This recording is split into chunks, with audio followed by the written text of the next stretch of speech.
Hey, what's up mga kapulito, Genix Motor Parts. Meron tayo reset ngayon, ito. Turlock lang din. Ang problema niya is open carb, oh. 4-month setup daw to eh. Tapos, ang problema ngayon is tumirik daw sila. Ayan, mababa ang compression.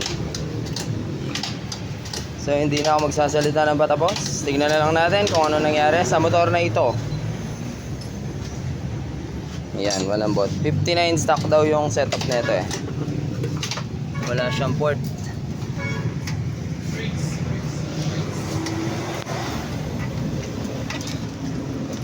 Hindi ko makita. Yan, nagalaw naman ang kanyang intake valve and exhaust, gumagalaw, pero nakikita ko sobrang puti nun ah. Sobrang puti ng intake valve ah. Ay, exhaust valve. Sana aking naaaninag. Ayun, puting puti ang kanyang exhaust valve. So alam na this. Buksan na lang natin, tapos tingnan natin kung anong nangyari sa karga nito. Wala siyang port. Manifold, wala ring port. Yeah.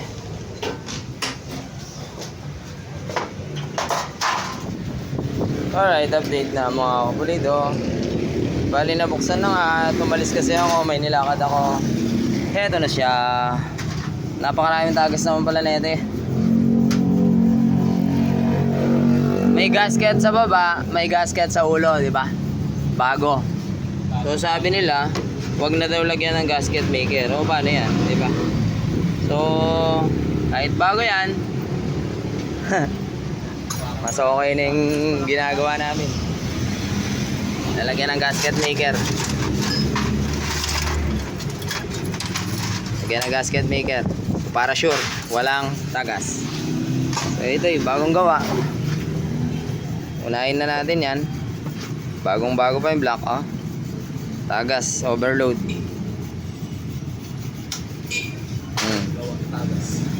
May gasket sa baba, oh. So reason naman kung bakit wala siyang compression, malambot ang kanyang kick, is eto na nga. Awit gar. Palit block.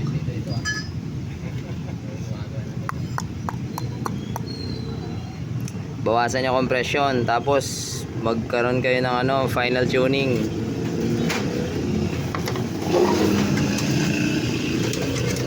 So yung is pinagbasagan is kumalso rin sa kanyang valve exhaust. Ayan.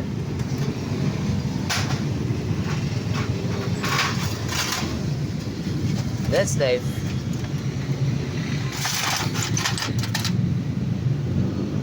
Okay, yung cam. Anong brand to? RK. Ayan, RK. Anong lift? 6.0. Pero okay pa yung cam niya. Pero syempre dahil reset namin to, palit agad yan boy. Huwag naman sobrang higpit. Huwag daw sobrang higpit dahil nahirapan silang tanggalin. Kasi maliit na tornilyo lang yan. So yung pinaka reason kung bakit siya malamang nagnanaking ito hanggang sa bumigay. So kapag ka nagnanaking, medyo chill drive dapat. Tapos pumunta agad sa pinagpagawaan.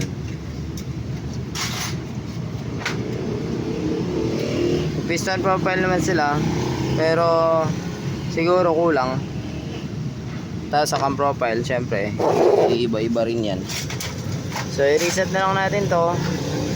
Tapos port, puting-puti yung valve. Ayan oh. Nabasa na lang eh, pero sure, puting-puti yan. Naka-light and valve na rin. Tama naman yon. Okay. Yun lang, lean masyado at siguro over compression kaya nabasagan. Tapos overheat solid. Wala na. Palit block talaga, block set. Alright. Ano to? MB? Hindi ko sure. And brand, siguro UFast or any kind na brand na iba na parang MP lang din. Piston niya parang kapareho lang ng TSMP eh. Ayun.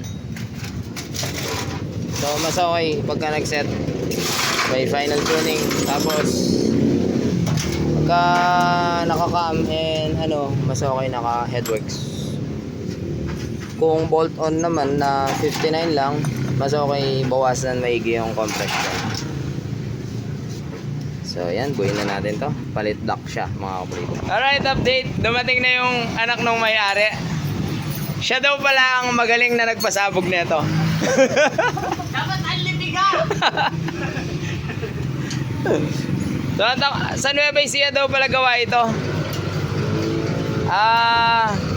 Yung tatay daw niya ginagamit lang from Saragosa to Aliaga. Lapas Saragosa Aliaga. So takbong lang daw yun, father. Takbong tatay lang. Tapos daw nung iniram nito,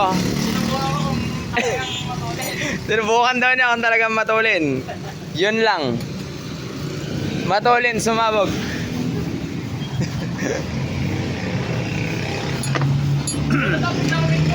Biglang kuminto. Oo, pag tumirik talaga, hinto talaga eh. Ba't ako lang kompresyon? Wala na. Ako po, gastos. Pagkaya ko na ito, hindi ko alam kung paano ako uwi.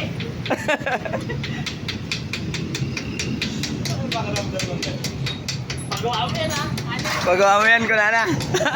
Patay tayo dyan. Galit si Papa.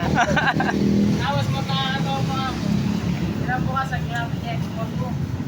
Export. Skeleton. Oh. Eh, bagong buo pa lang. Oh. Nahuli naman siya ng HPG dahil sa Aro. skeleton. Patay. O di wala na yung export mo yan. Hindi, nandun naman. Naipakiusap. Bumabait yung HPG nyo ha. Naipakiusap. Wala daw sa service yan. Gamitin mo muna export ha. Wala na. So yan, nililinis na dahil babagawin namin yung gasket niya. Tapos, or itututok namin to. Yan. Yung alright, na linis na ni Momo yung kanyang gasket dahil itututok namin to. Downhead. Bali, zero yung gasket sa ilalim, tapos gasket lang sa head. So ito yung gagamitin natin yung piston. Ayan, naka-profile na siya sa stock head. Papakita ko lang to dahil lalagay ko yung 6.8. 2 months pa lang pala to. Yung setup 2 months pa lang to pala. So ang ibig niya sabihin is hindi pala pwedeng sa ganun sa pagkakargado. So dapat daw unlipi ka. So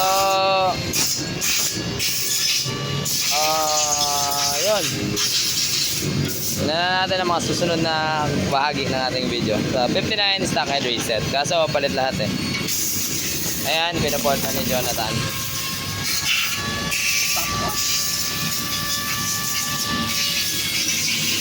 So lalagyan natin dito is Gentrix Racing Cam 6.8. Hindi, 9:30 pa lang. Update sa ating ginagawa na reset. Ayan. Head gasket bago kasama ng steel bore. Tapos ayan, naka-valve pangat na para sa stock head, stock valves. Tapos yung head kasado na 6.8 Gentrix Cam. Sige, ikutin mo nga kung pwedeng i-unlipiga. Naka-light and valve, syempre. Intake. Exhaust yun, no? Napakalayo. Meron siyang 1.5 mm na layo. So, safety yan. Port, syempre. Para bumagal. Alright. Yes. So, salpakan na lang. Okay, salpak mo na. Shoutout kayo, Atep. Napakaswerte niya sa pulley set tsaka belt. Monthly nagpapalit ng pulley. Nagpasap kasi. Manifold, port.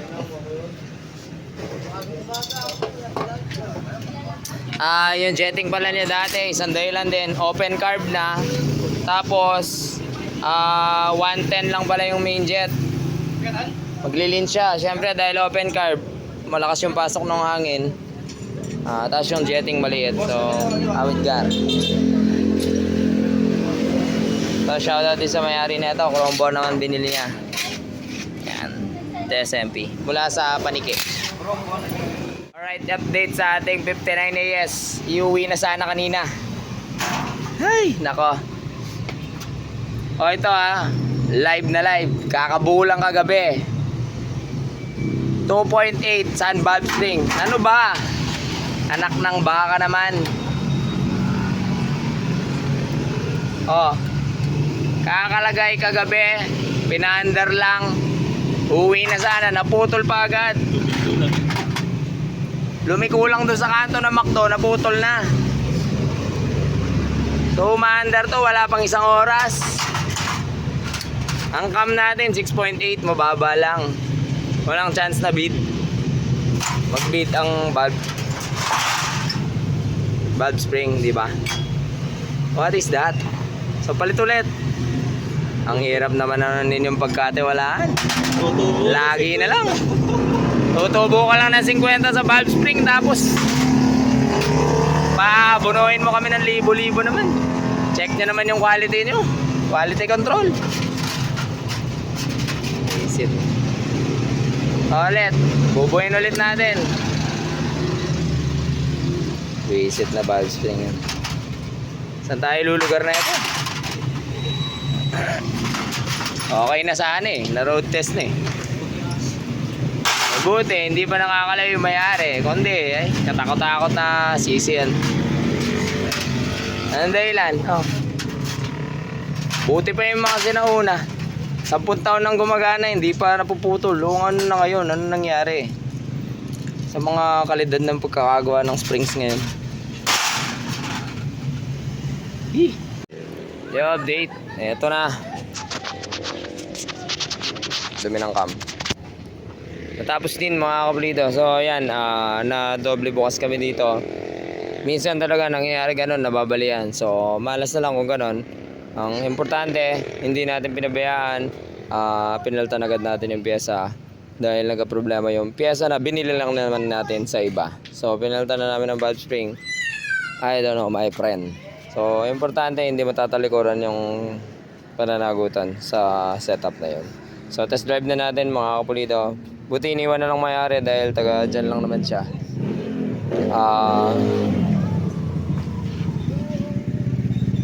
Bukas na lang daw niya pipick up. So may chance pa tayo konti para makapag-video. Alright, test drive na lang natin itong 15 stock. Yun napakatahimik. So konting road test lang kasama si Chetty.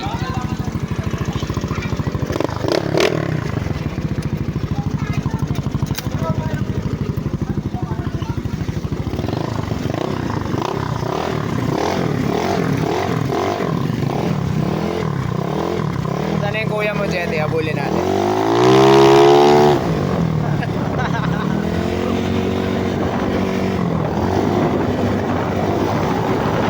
Natalin yan, guys, syempre. So, pagligo lang daw niya kanina dito sa may McDo, nag-iba na yung tunog. Mabuti na lang at hindi na suntok ang kanyang valvula.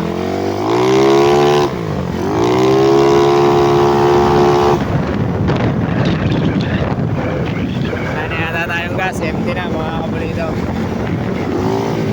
Back right pala tayo si Jen. Pasabugin na ulit natin.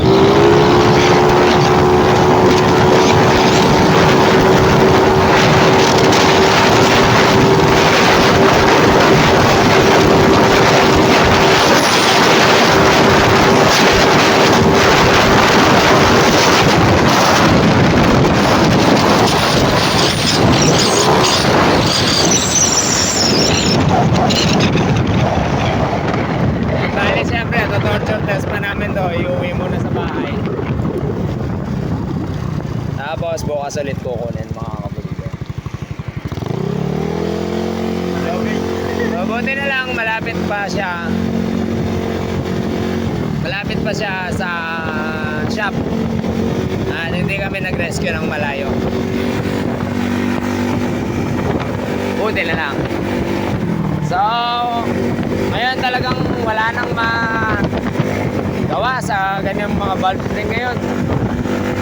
Problema na talagang literal. Try lang natin kung walang hatak-hatak itong kargaan ng Kaiser. Pa-video nga, Jet.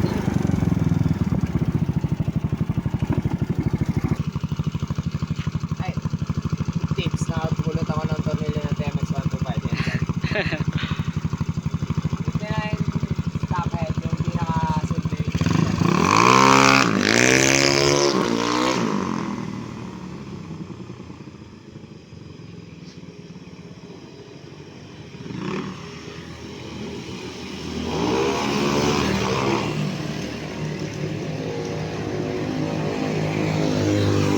Basic na tabla ako.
Ayos na ang ating ginawa mga kapalito. Tara, uwi na tayo, Jetty. Baka mabato na tayo dito.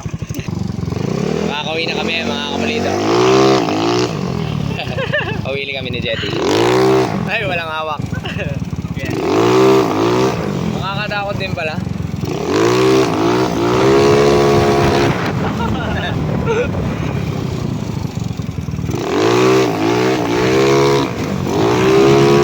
Salamat sa panonood. Ulitin ko nga. At Jetix.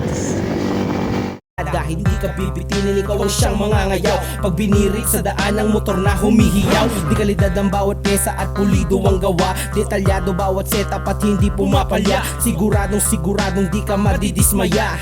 Tulin at lakas sa pagsampa iyong tama. Mekaniko na malupit sa pagkalikot mabanges. Ang mga kakumpetensya lahat sa kanya panes. Kaya wag kang magtaka kung bakit ang bilis ko. Mascareñas Racing Team to malabo na matalo. Mascareñas Racing Team, di nyo matitibag. Sa pulido na gawa sa karera di ka laglag.